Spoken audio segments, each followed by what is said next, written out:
আমায় ডেকেছে। দাদা আমার বিলম্ব সাজে না, জন্ম আমার যাই হোক না কেন, আমি জন্মে জন্মে দিনের নাম করেছি, দিনের নাম এক জন্মে হয় না। আমার কর্ম বিশেষ আমার দেহ প্রচুর দেহ হয়েছে এবার, কিন্তু আমার হৃদয় মন্দিরে তিনি না না, আমার বিলম্ব সাজে না। আমি এক্ষুনি আমার প্রভুর কাছে যাব, নিশ্চয়ই করে করো না। এক লক্ষ দিয়া হনুমান, এক লক্ষ দিয়া হনুমান আকাশেতে যায় রে।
তুমি কি পারবে ওই মেঘরাজ ভবনে ইন্দ্র লোকে তুরন্ত এসে দেখে না নীলক রাজ্যে একটি অষ্টমী রহস্য হয়েছে, তুমি তাকে আনায়ন করতে পারবে হনুমান?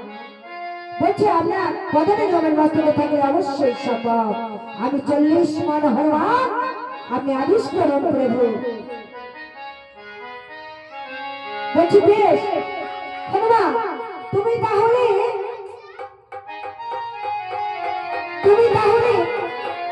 রওনা হও, আমি তোমার আশীর্বাদ করি, তুমি অবশ্যই জয় করে আসবে।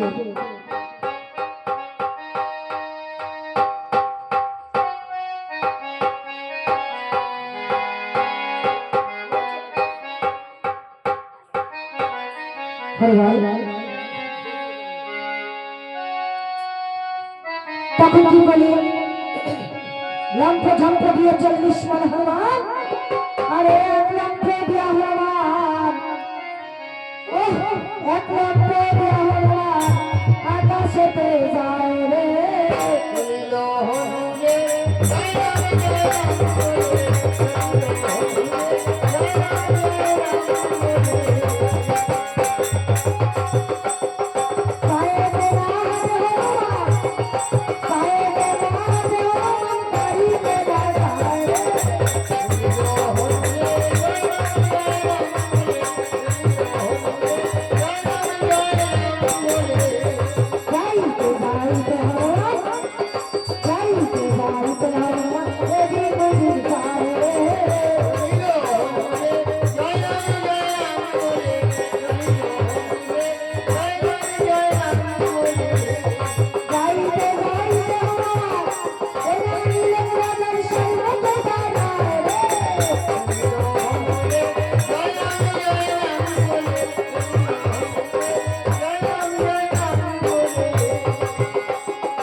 বলে বলছে আরে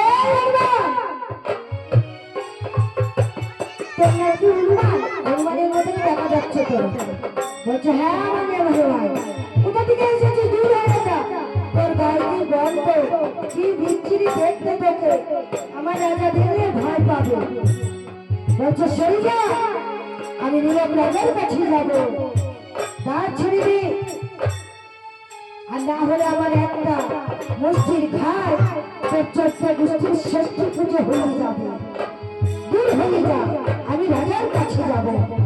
বলছে দাদা, রাজা দেখলে ভয় পাবে।